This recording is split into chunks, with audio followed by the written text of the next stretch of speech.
Mr. President, how are you going to get the Southern Democrats to support your civil rights legislation? I believe that civil rights is a moral issue, and certainly hope that our friends in the South will adopt that view. Sir, what about Vietnam? Are you considering a troop withdrawal?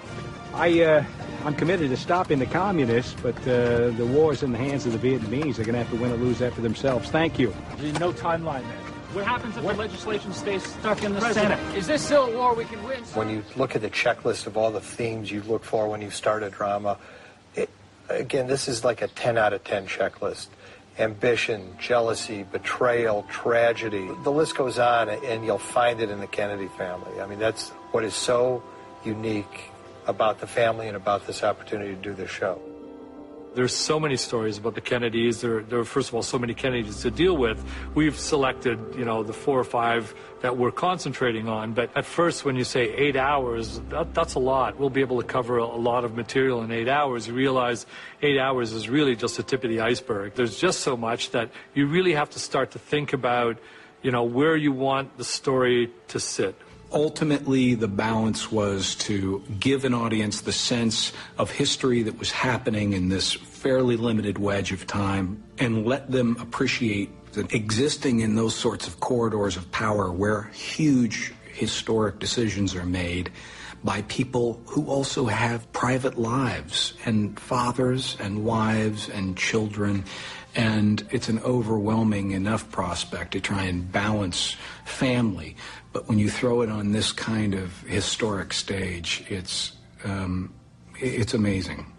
Some of the incredible things that Jack and Bobby were dealing with at the time, then you forget that, they had to get up in the morning and put their pants on one leg at a time, and they had to deal with family matters that you just, you wouldn't necessarily think that a president would have to be dealing with while he's also trying to contain nuclear war.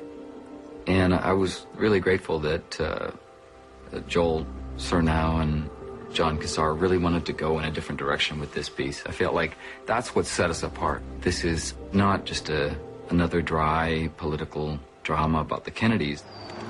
When I sat down with the producers and the writers, they said, this is more of telling a Greek tragedy and, really just playing it as a drama like that, because that's really what it was. And so we are filling in drama in between moments that we do know happened, and we don't know really what happened behind the closed doors, but we are trying to just tell something that has good tension and a good story.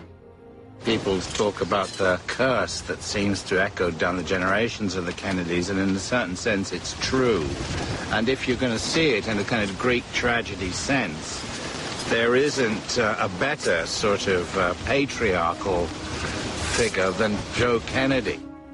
It's the Harvard and Yale guys you're talking to, the PhDs. Their only allegiance is to their resume. Bobby's as smart as any of them, and he'll jump under a train for you. I'll think about it.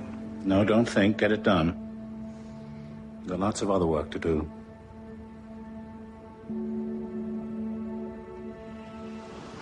You don't quite see it, but it's hinted at, I think, in our story, that both Jack and Bobby, they were bullied as children. The sort of modern, touchy-feely, caring, sharing parenthood was something rather distant from Rose's and Joe's kind of sense of what parents should be. They were the boss. Whatever they said, you did. And if you didn't do it, you got punished.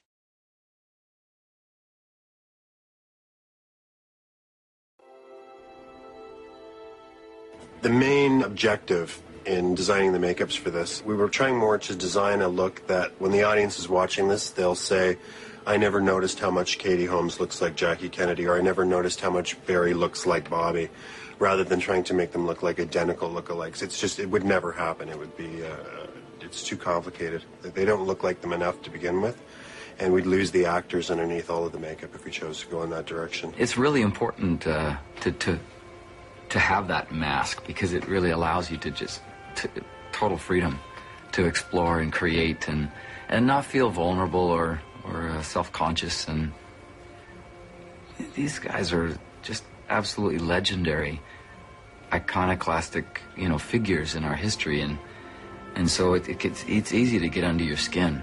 It was really exciting for me because it was kind of like, you know, putting on the armor for battle. Barry's makeup is a combination of four things. It's a combination of a silicone nose that we apply every day. Christian Tinsley made a beautiful nose for me. He's got dentures as well. Bobby had a very specific look to his teeth. Actually, all the Kennedys did, for that matter. And blue contact lenses that we use on him.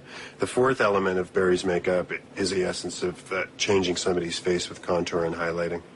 In the Katie Holmes makeup, the Jackie makeup, one of the things that really stood out to me when I looked at Jackie's the photos of Jackie that we had in our research was Jackie had very, very wide set eyes.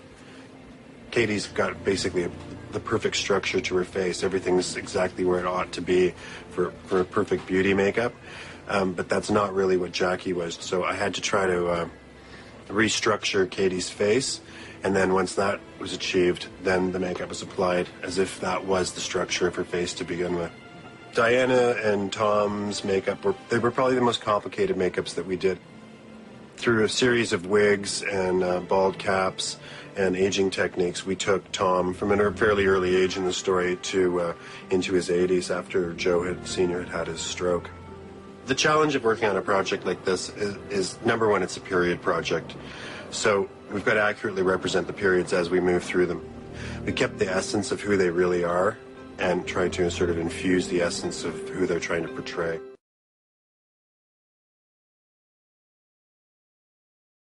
This project is a very large, expansive project covering many decades, all of which and any costume designer, I would imagine, is very interested in.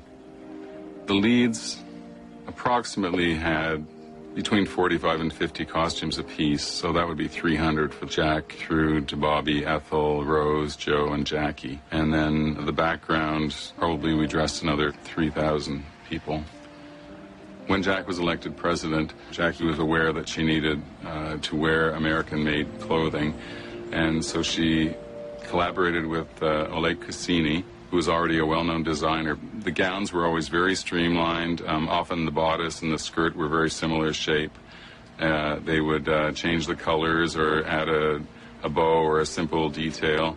The actual construction of such a simple garment has to be perfect. The lines have to be perfect in order for it to fall properly and to look good on the individual. Katie had certain things that she really was attracted to, and so she's always been very, very receptive and positive with all the things that we've presented her. Everything that we've constructed for her has been made according to documented photographic evidence.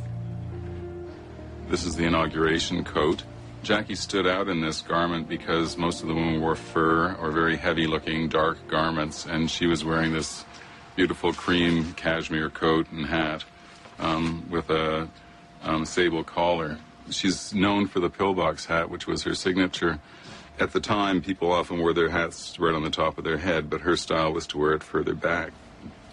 We built many of the suits for Jack, Bobby, and Joe Sr. There's a specific style in the Kennedy family as well, that they wore single cuffs with a cuff link as opposed to a double turn cuff. They all wore tie bars and watches, standard things for men in business.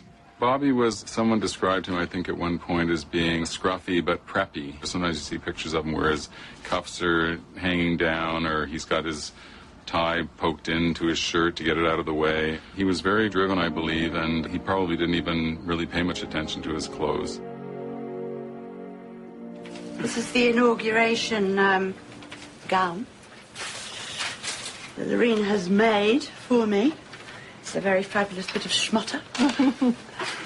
And, yeah. Much better than the original. So, should we go and Yes, let's give it a try. For an actor, the most important thing is to put the clothes on and forget about them. So if you're constantly, you know, pulling and hitching and worrying about whether you look fat or thin or, you know, whatever, you can't really do the job properly, which is to just act.